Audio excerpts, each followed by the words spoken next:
நண்பர்கள் அனைவருக்கும் வணக்கம். நான் தமிழ்நாடு காவல்துறையில் முதல் நிலை பெண் காவலராக பணிபுரிந்து வருகிறேன்.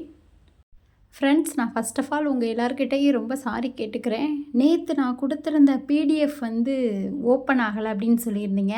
அது என்ன ஆயிருக்கு அப்படின்னா, கூகுள் டிரைவில் ஆக்சஸ் அந்த மேனேஜ் ஆக்சஸ் ஆஃப் ஆகியிருந்துச்சு. அதை ஆன் பண்ணிட்டேன். நேற்று உள்ள பிடிஎஃப்பும் இன்றைக்கி நான் உங்களுக்கு கண்டிப்பாக டிஸ்கிரிப்ஷனில் தர்றேன். அதுக்கு முன்னாடி இன்றைக்கி நம்ம கமெண்ட்ஸில் கேட்கப்பட்ட கேள்விகளுக்கு பதில் சொல்லிடலாம், சரிங்களா? நிறைய பேர் அக்கா ஹைட்டு பற்றி சொல்லுங்கள், ஃபிசிக்கல் டெஸ்ட் பற்றி சொல்லுங்கள் அப்படின்னு சொல்லி கேட்டிங்க. கண்டிப்பாக இனி அடுத்த வீடியோ மண்டே நான் போடுறேன், சரிங்களா? இந்த வீடியோ தயவு செஞ்சு ஃபுல்லாக பாருங்கள். நம்ம சேனலை சப்ஸ்கிரைப் பண்ணி வச்சுக்கோங்க. வீடியோ ஃபுல்லாக கண்டினியூஸாக பாருங்கள், ஓகேயா? கொஞ்சம் ரொம்ப நேரம்லாம் இருக்காது, ஒரு 5 நிமிஷம் தான் இருக்கும். ஆனால் கண்டிப்பாக உங்களுக்கு இதில் நிறைய பயனுள்ள தகவல்கள் இருக்கும், சரிங்களா? அக்கா பிசி எக்ஸாம் 5000 பேர் கால்ஃபர் பண்ணுவாங்களா அப்படின்னு சொல்லி ஒரு நண்பர் கேட்டிருந்தாங்க. நம்மளுடைய மானிய கோரிக்கை, இந்த ஆண்டுக்கான காவல்துறை மானிய கோரிக்கையில் முதல்வர் அவர்கள் 3400 போஸ்டிங் சம்திங் நாங்கள் கால்ஃபர் பண்ணுவோம் அப்படின்னு சொல்லியிருந்தாங்க. அதை விட அதிகரித்து கால்ஃபர் பண்ணாலும் நமக்கு சந்தோஷம் தான், சரிங்களா?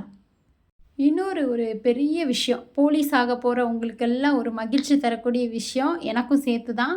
இப்போ ப்ரமோஷன் 10/5/10 இருந்துச்சு. 10 வருஷத்தில் கிரேட் 1, 15 வருஷத்தில் ஹெச்சி, 25 வருஷத்தில் எஸ்எஸ்ஐ, ஸ்பெஷல் சப் இன்ஸ்பெக்டர் அப்படின்னு சொல்லிட்டு போஸ்டிங் இருந்துச்சு. அதை நம்ம கவர்மெண்ட்டு குறைச்சி 10 வருஷத்தில் கிரேட் 1, 13 வருஷத்தில் ஹெச்எஸ்சி, அதுக்கப்புறம் அந்த ஹெச்எஸ்சி வச்சதுலேருந்து 10 வருஷம், 23 வருஷத்தில் நமக்கு எஸ்எஸ்ஐ கொடுக்குறதா ஜிஓ பாஸ் பண்ணியிருக்காங்க. இது ரொம்ப மகிழ்ச்சிகரமான செய்தி. ஓகே, அடுத்து நம்ம வீடியோக்குள்ளே போகலாம். இந்த ஆண்டு நீங்கள் எவ்வளோ கட் ஆஃப் எடுக்கணும்? ஃபர்ஸ்ட் ஆஃப் ஆல் நம்ம எக்ஸாம் கட் ஆஃப் வச்சுப்போம், ஃபிசிக்கல் அப்படி தள்ளி வச்சுருவோம், சரியா? சில பேரால் நல்லா படிக்க முடியும், சில பேரால் கம்மியாக படிக்க முடியும். ஆனால் பெஸ்ட்டு ஃபிசிக்கல் பண்ண முடியும், சரிங்களா? அதாவது போலீஸ் வேலை அப்படின்னு எடுத்துக்கிட்டிங்கன்னா ஃபிசிக்கலி ஃபிட்னஸ் உள்ளவங்க மட்டும்தான் உள்ளே வர முடியும். சரி, ஓகே, அந்த ஃபிட்னஸ் உள்ளவங்க யார் சொல்லுங்கள்? நல்லா ஹைட் அண்ட் வெயிட்டாக, பாடியாக அப்படி பார்க்குறதுக்கே அடியாள் மாதிரி கிடையவே கிடையாது நண்பர்களே.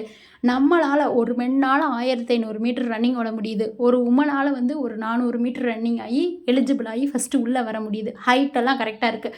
அப்போவே நீங்கள் போலீஸ்க்கு எலிஜிபிள் தான். ஸ்டார் எடுக்கிறதோ கட் ஆஃபில் போகிறதோ பெரிய விஷயம் இல்லை. நீங்கள் எக்ஸாமில் பாஸ் பண்ணிட்டீங்க, ஹைட்டு கரெக்டாக இருக்குது, உங்களால் 400 மீட்ரு அல்லது 1500 மீட்ரு ஓட முடியுது, நீங்கள் போலீஸுக்கு 100% ஃபிட்டு, ஓகேங்களா?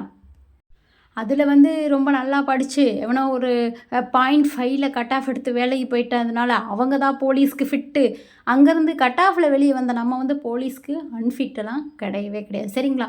உங்களை ஃபிட் பண்ண வைக்கிறது தான் என்னுடைய முழு வேலை, சரிங்களா? எனக்கு நிறைய ஒர்க் இருக்குது, இருந்தாலும் கண்டிப்பாக டெய்லி ஒரு 5 நிமிஷம்னாலும் நம்ம வீடியோ பேசிடணும் அப்படி சொல்லிட்டு எனக்கு கிடைக்கிற இடத்துலலாம் உட்காந்து பேசிகிட்டு இருப்பேன்.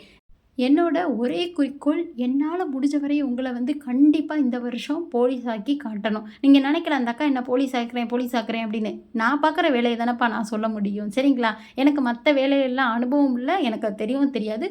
ஆனால் போலீஸ் வேலையில் எப்படி வரணும், எப்படி படிக்கணும், எல்லா விஷயமே எனக்கு தெரியும், சரிங்களா? நான் போலீஸ் இல்லையா, அதனால். ஓகே, நமக்கு written exam 70 mark, physical 24 mark, சர்டிஃபிகேட்ஸுக்கு ஒரு 6 மார்க்கு, ஆக மொத்தம் 100 மார்க். ஓகே, இப்போ மென்னாக இருந்தாலும் சரி, உமனாக இருந்தாலும் சரி, 70 மார்க்குக்கு எவ்வளோ எடுக்கலாம்? பசங்க மேக்ஸிமம் ஒரு 60 மார்க், 70க்கு ஒரு 55க்கு மேலே எடுத்துருங்க போதும், சரிங்களா? ஏதாவது ஒரு கேட்டகரி நமக்கு கிடச்சிரும். 70க்கு ஒரு 55க்கு மேலே எடுத்துடலாம், சரிங்களா? உமன்ஸும் அதே மாதிரி தான், ஒரு 55, ஒரு 50, 48 அந்த சம்திங்கில் எடுத்துருங்க, சரியா?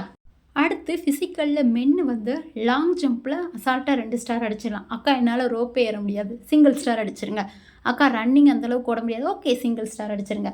அப்போ நம்ம எதில் அதிக கவனம் வைக்கணும்? ரிட்டன் எக்ஸாமில் வைக்கணும். ஓகே அக்கா, நான் எல்லாத்துலேயுமே டபுள் ஸ்டார் அடித்து 24 மார்க் வாங்கிடுவேன், இதில் நான் ஒரு 55 மார்க் வாங்கியிருக்கேன், ஓகே, ஓவரால் கட் ஆஃப் நீங்கள் ஒரு யூனிஃபார்மில் ஏதோ அந்த 4 கேட்டகரியில் ஏஆர், ஃபயர்மேன், பட்டாலியன், அதுக்கப்புறம் ஜெயில் வார்டன், இந்த 4ல் ஏதோ ஒரு கேட்டகரியில் நீங்கள் யூனிஃபார்ம் போட்டுடலாம். உமன்ஸ் அதே மாதிரி தான், வெறும் ரப்பர் பால், கிரிக்கெட் பாலை த்ரோ பண்ணி ஏறிங்க, 2 ஸ்டார் 8 மார்க், ஓகேயா?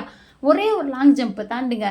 உங்களால் முடியாதவங்களுக்கு நான் சொல்ல வரேன், எல்லாத்துலேயும் டபுள் அடிக்கிறவங்களுக்கு வாழ்த்துக்கள், சரியா? நல்லா முயற்சி பண்ணுங்கள், கண்டிப்பாக கட் ஆஃப் பிடிச்சிடலாம். மிஞ்சி போனால் ஒரு 80 மார்க்கிலேருந்து ஒரு 85 மார்க்குக்குள்ளே எடுக்கணும், சரியா?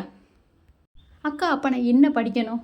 நான் டெய்லி உங்களுக்கு என்ன தெரியுமா, இன்றைக்கெல்லாம் வந்து நேற்று வந்து உங்களுக்கு 6th ஸ்டாண்டர்டுடைய ஃபஸ்ட்டு டேர்ம் சயின்ஸு ஃபஸ்ட்டு டேர்மில் உள்ள 2 லெசன் கொடுத்தேன். இன்றைக்கி என்ன தெரியுமா, பிடிஎஃப் மொத்த புக் பேக்கும் ஃபஸ்ட்டு டேர்மினுடைய மொத்த புக் பேக்கும் வந்து உங்களுக்கு நான் வந்து கீழே டிஸ்கிரிப்ஷனில் லிங்க் கொடுத்துருக்கேன். சரியா, அதை வந்து ஓப்பன் பண்ணி கண்டிப்பாக யூஸ் பண்ணிக்கோங்க. வாகை டெஸ்ட் பேட்சுடைய பிடிஎஃப்பும் கொடுத்துருக்கேன். நீங்கள் கீழேயே ஆன்சர் கீயும் இருக்கும், யூஸ் பண்ணிக்கோங்க. சரி, அது டிஎன்பிஎஸ்சி தான், பரவாயில்ல, நமக்கு ஒர்க் ஆகும் இல்லையா, அது வந்து ஸ்கூல் புக்கிலேருந்து எடுத்ததான், ஜென்ரல் நாலேஜ் தான். அதனால் வந்து கிடைக்கிற எல்லாத்தையுமே படிங்க. என்னால் முடிஞ்ச வரை எல்லா உதவிகளும் உங்களுக்கு செய்கிறேன். கிடைக்கிற பிடிஎஃப் எல்லாம் உங்களுக்கு லிங்க் வந்து நான் டிஸ்கிரிப்ஷனில் ஷேர் பண்ணிட்டே இருக்கேன். அடுத்து திங்கட்கிழமை வரக்கூடிய வீடியோவில் உங்களுக்கு என்ன மாதிரியான வீடியோ வேணும் அப்படின்னு சொல்லிட்டு கீழே கமெண்ட் பண்ணுங்கள். நன்றி, வணக்கம்.